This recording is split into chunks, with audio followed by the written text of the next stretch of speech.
Hello, continuing our reading in Poppy and Rye by Avi. Today is chapter 20, Poppy. The coldness of the water, its utter darkness, shocked Poppy. Not only did she not move, she didn't know which way to move. Instead, she sank, spiraling down. Unless she did something quickly, she would drown. She began to thrash wildly. Her frenzy got her nowhere. Still sinking, she tried to think herself into calmness, succeeding just enough to move her legs and arms in unison. Within moments, she bumped against some twigs. She grabbed hold. Her breath was giving out. Letting go of the twigs, she clawed frantically upward and forward, hoping she was clear of the lodge. Like a cork popping from a bottle, Poppy burst upon the pond's surface. Splashing frantically, she gulped great draughts of air into hungry lungs. She looked up. Through waterlogged eyes, she saw blurry bits of light. At first, she thought they were fireflies. Then she realized she was seeing stars. Never before had stars seemed so beautiful. She was out of the lodge. Now, however, she had to get to the shore. She doubted her ability to swim. Flailing, she tried to make some sense of where she was. She did see what appeared to be other lodges. She wanted to avoid them. As she floundered, she felt a bump on her head. Ready to defend herself, she whirled. It was only a chip of wood. Eagerly, she held on. It kept her afloat. Clinging to the chip, Poppy kicked vigorously. She began to move forward. Her progress was slow. Her energy was ebbing. Now and again, she rested her head on the wood chip. She forced herself to think of Rye, caged in the beaver's lodge. At least I'm free, she chided herself and resumed kicking. 20 minutes later, she came to a lurching halt. In a daze, she looked up. Land rose before her. She had reached the shore. A weary Poppy stumbled out of the water. Once on land, she gave herself a vigorous shake, ridding herself of what felt like a ton of water. Much lighter, she lay down on the ground and cradled her head in her paws. Only then did she allow herself to feel the full depth of her exhaustion. Never again, she vowed, would she go into water. As she lay there, she thought of the imprisoned Rye and reviewed her plan. She would get another vine, longer than the one she had just used, and drop it down the vent hole. She would go down again and somehow get Rye out of the cage. Then the two of them would climb out. There was no other way, and she wanted it to happen quickly. Poppy hurried up the hill.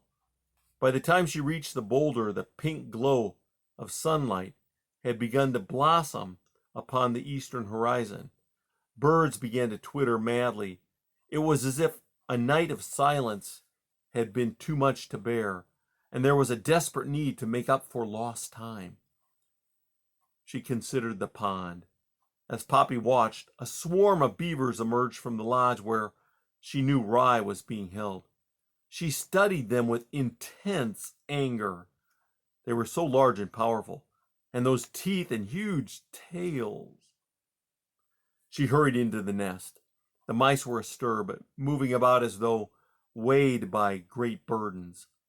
No one looked up or around. Talk was minimal. Little tasks were being performed with minute attention. The family was preparing to move. I'm back, Poppy announced. The mice paused in their work and looked around. Ah, Poppy, Valerian said sadly. I thought you had left us.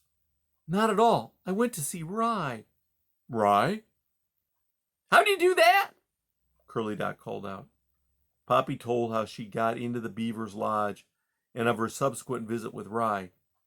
He's not happy, she told them, but he's all right. But why did he even go there? Clover asked.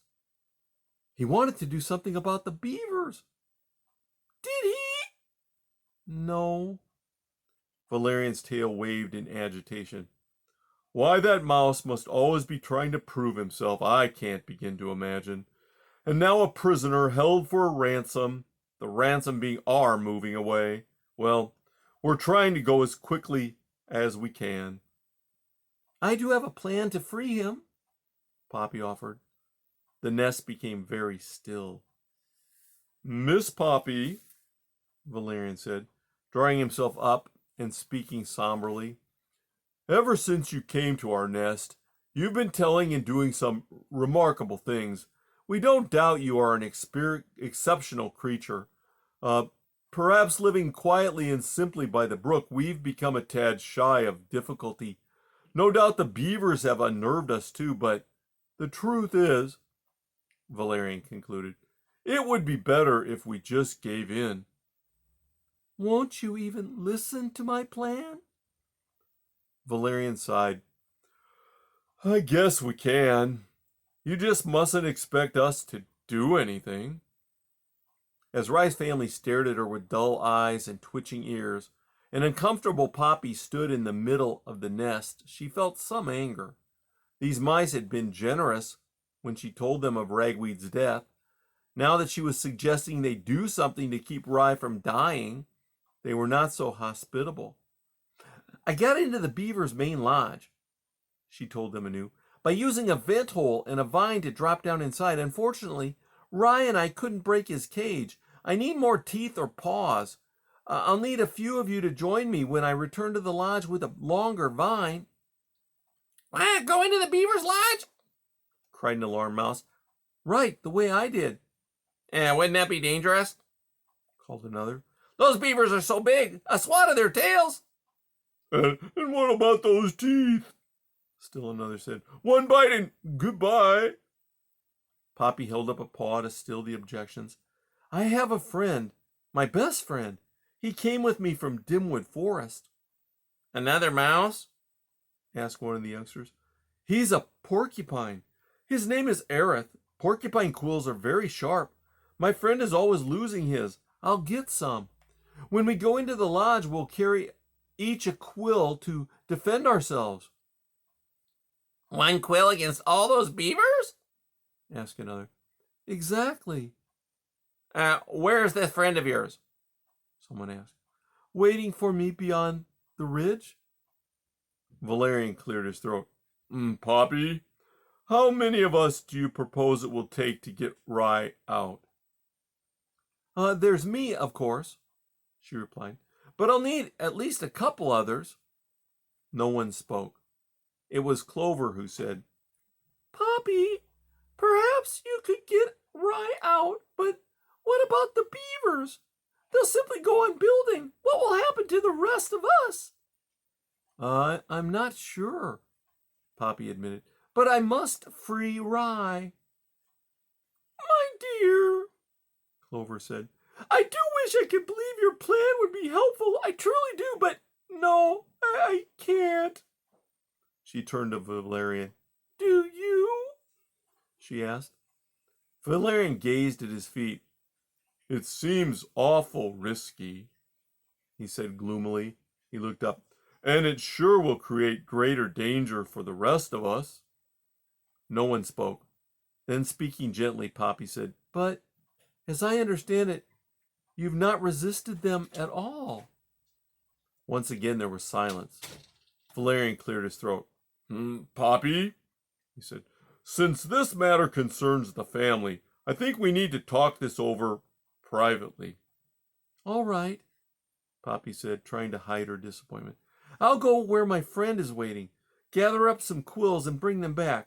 When I do, you can tell me what you'd like to do. I think that would be best, Valerian agreed. An angry Poppy ran up the entryway, took one more look down at the pond and the lodge where she knew Rye was being kept, then hurried up toward the ridge.